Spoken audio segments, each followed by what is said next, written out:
Hey everyone, welcome to The Explainer. Today we're unpacking a text that tackles, honestly, one of the absolute greatest challenges in religious and spiritual life.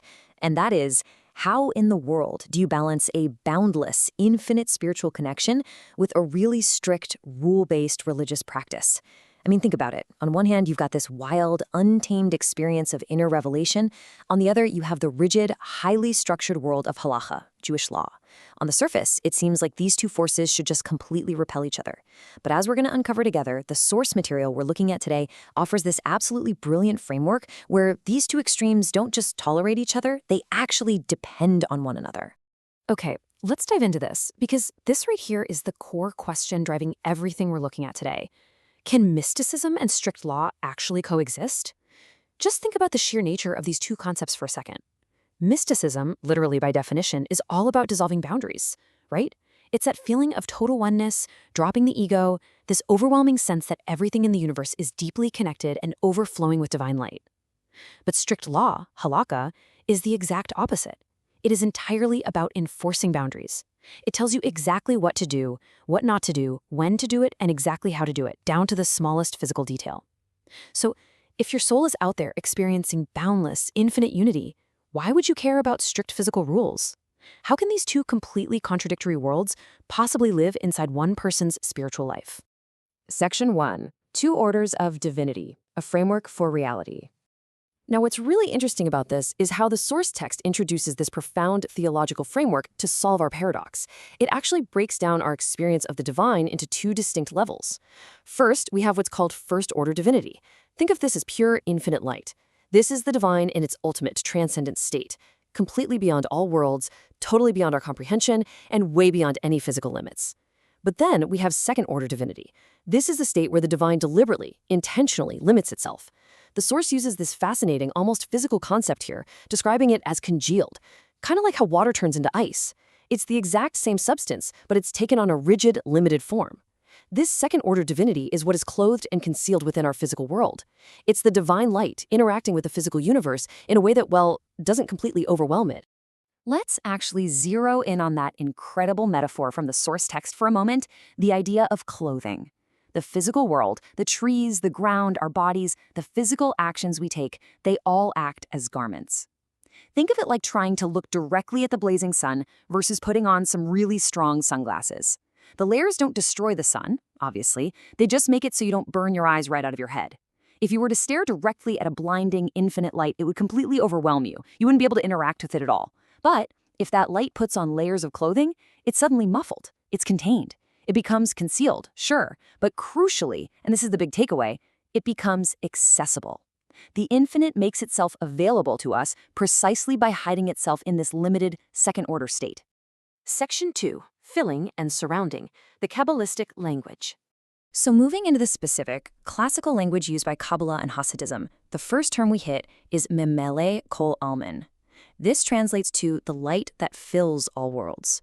This is that immanent, divine light, the second-order divinity we were just talking about. It enters the physical realm, shrinking and adjusting itself to perfectly fit the exact capacity of whatever it's filling, whether that's a tiny blade of grass or a complex human being. And this is absolutely crucial for the mystic, because this light fills literally everything. A person looking inward can experience this profound, unifying realization. Through deep internal contemplation, you can see that the entire physical world is nothing but a revelation of this divinity. You can achieve that ultimate mystical high where absolutely everything is God. But the theology doesn't just stop there. The second term is soviv kol almin, the light that surrounds all worlds. This matches up with our first-order divinity. It is pure, it's infinite, and it is entirely beyond any physical limitation or clothing. It absolutely does not shrink itself down to fit inside the world. It remains completely transcendent and entirely separate. And this brilliantly illustrates why the strict rules of halakha are actually so necessary. Because God isn't only the light that fills the trees and fuels our internal emotions. The divine remains infinitely greater, existing out in this transcendent state. And it is from this separate, infinite place that the divine will, the commandments, and the strict laws originates. Therefore, those laws have absolute, unshakable authority over the physical world. When you hold these two concepts up against each other, the brilliance of this dual system really shines. On one hand, we have the mimal, the immanent light. This is the engine behind that warm, deeply internal, highly subjective experience of complete unity. It's what allows your soul to soar. But on the other hand, we have the Sovev, the transcendent light. This provides an awe-inspiring, absolute boundary-setting authority. It ensures that the divine will and the strict commandments remain entirely binding. Think about it. If you only had the immanent side, your spirituality might become formless, maybe a bit self-indulgent, completely losing its grounding. But if you only had the transcendent side, your religion might feel incredibly dry, overly strict, and totally devoid of any internal warmth. The source text makes the compelling argument that you absolutely must have both. Section 3. Grasping the whole, the mechanism of action. Now, you might be wondering, how does a regular person actually navigate and connect these two immense theological concepts in their day-to-day practical life? Well, the source text provides this beautiful ancient phrase to answer exactly that. To fusta muto to fustaculo, which means if you grasp a little, you grasp all of it. So the crucial point is this. You don't need to wrap your arms around the entire infinite universe to connect with God. Actually, scratch that, you literally can't. But because the infinite light is deliberately clothed inside the limited physical world, when you engage correctly with a small, limited part of reality, you're actually holding the whole thing. When you perform a highly specific, totally limited halakhic action, like lighting a candle at an exact specific time or observing a strict dietary rule, you aren't just following some dry, dusty rule. You are grasping the hem of the garment of the infinite. By grabbing that small, limited piece, you successfully connect to the infinite whole. Let's move to our final section and see how this builds. Section 4, the halakhic bridge, resolving the paradox. The text outlines this really elegant dual approach, a two-step harmony that totally empowers the practitioner. Step 1 is the internal work. Through deep contemplation of the immanent light, the Memale, a person cultivates this deeply mystical worldview, where they literally recognize the divine unity pulsing through all of reality. But, and this is key, that doesn't lead them to abandon the rules. Instead, it leads directly to step 2, a rigorous, practical commitment to halakha. They now understand that these strict actions aren't just arbitrary constraints. They are the direct physical expression of the transcendent will, the Sovev, that infinite light existing beyond the physical world.